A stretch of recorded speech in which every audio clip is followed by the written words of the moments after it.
Whether you have a lightweight disposable a lightweight disposable mask.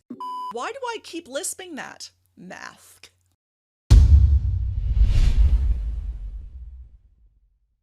Hello everyone, welcome to Communication Q&A here in my very own home studio, and today we have a hot topic regarding speaking while wearing masks. Glenn asks, "Hi Lauren, I'm going to an in-person meeting for the first time in months and will be presenting a report and taking questions.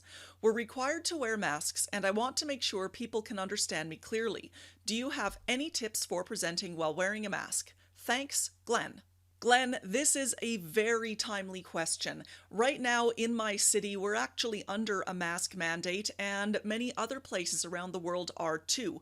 We're going to be living with masking for quite some time, so it's important to understand how to speak so that that piece of fabric in front of your face doesn't stop you from being clearly understood. Masks present a few difficulties. They can slide around your face while you're speaking, and that becomes really distracting for both the speaker and the listeners alike. That little bit of cloth in front of your mouth will muffle some of your sounds, and of course, they obstruct a lot of your face and therefore many of your visible expressions. But right now they're a necessary evil, so it's up to us to figure out how to work around them and with them whenever we're speaking. So here are a few ways that you can speak and be more clearly understood while wearing a mask.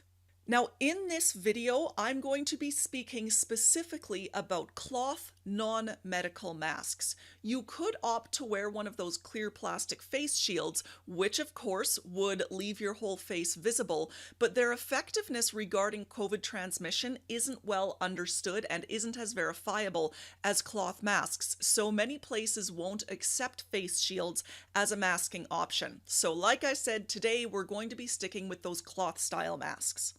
Now, the first thing I want you to do is to find a mask that stays put while you're talking. Some masks are really prone to moving around while you speak, and I've got a few examples. So this one, for example, very easy to put on. It looks pretty good, but when I speak, it tends to slide all over the place. You can already see it creeping down over my nose. And of course, this doesn't work in terms of masking. And you don't want to be always tugging and pulling and adjusting at the mask while you're speaking, because that's going to be wicked distracting. It's really distracting me right now.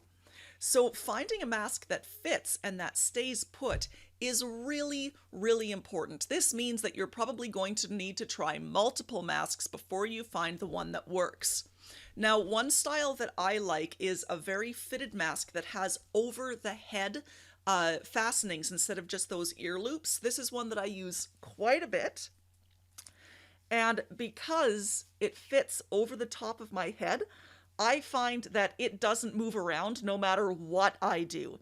Now, I am fairly muffled in this, but like I said, I would rather have to work on my enunciation for clarity than be dealing with the distraction of something that's sliding around.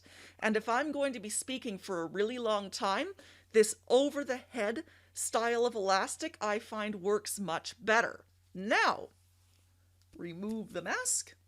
That being said, I also find that the non-medical grade disposable masks work surprisingly well for staying put too. You need to make sure that you get one with the nose bridge that you can shape and mold to your face. But once these are on, provided that you adjust the accordion properly, they're nice and lightweight so they don't move around as much as some of the heavier cloth masks do. So overall, this style of accordion cloth mask, provided that it's the right size for your face and you shape it properly, or a well-fitted mask with the over-the-head style loops instead of the ear loops, both work really well for preventing it from sliding and moving around. Next up, you want to make your words as clear and crisp as you can possibly make them. Whether you're wearing a lightweight disposable mask or a more heavy cloth multi-layer mask, your words are going to be slightly muffled. And to overcome this muffling, slow, careful enunciation is the key. Don't yell, enunciate. Exaggerate how you pronounce your words. Really use all of those mouth muscles to fully shape and sharpen each sound. Summon your inner John Malkovich. He really is a good example on very clear enunciation. Or think of the best possible theater actor you can be. Speak firmly and slowly. More slowly than what you're used to speaking. That will give you time to shape the words and time for people to hear them. Finally, you're going to need to work around obscured expression. Expressiveness and facial emotion is very important because it adds nuance, context, feeling, and subtext to the words you're saying. And all of that goes into having a very clear message. It can really influence what people hear and how they interpret what you're saying. Instead of worrying about what people can't see, because if we're masked up, we can't change the fact that our face will be obscured, focus on the expressions that people can pick up. They might not be able to see your mouth or jaw, but they can still see your eyes, your eyebrows, your hands. So turn up the dial on those. Really use your eyes and eyebrows to create a lot of expression. It's actually not as hard as it sounds or as goofy. So here's an example. If I want to show some surprise, I'm really going to make sure that my eyebrows show how surprised I am. If I'm smiling, I will still probably smile, but I'll probably try working at raising those eyebrows up just a little bit more.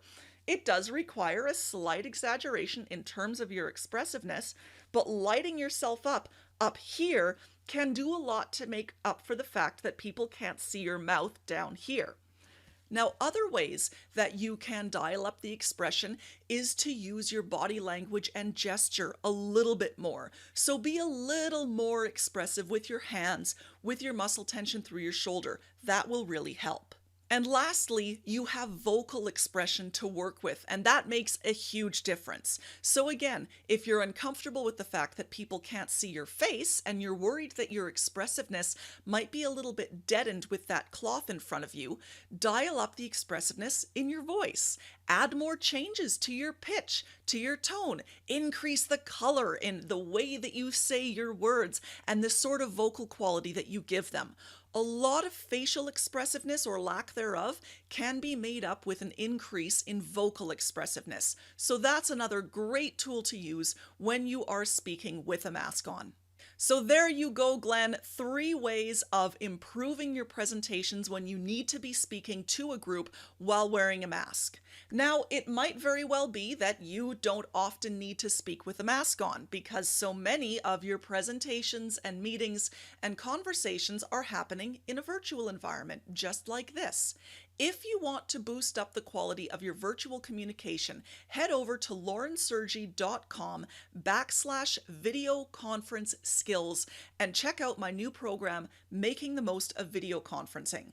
It's a high-impact, self-paced video program that will help you bring more polish and more presence to all of your virtual meetings and presentations. Now it's over to you. Are masks being mandated or recommended where you live?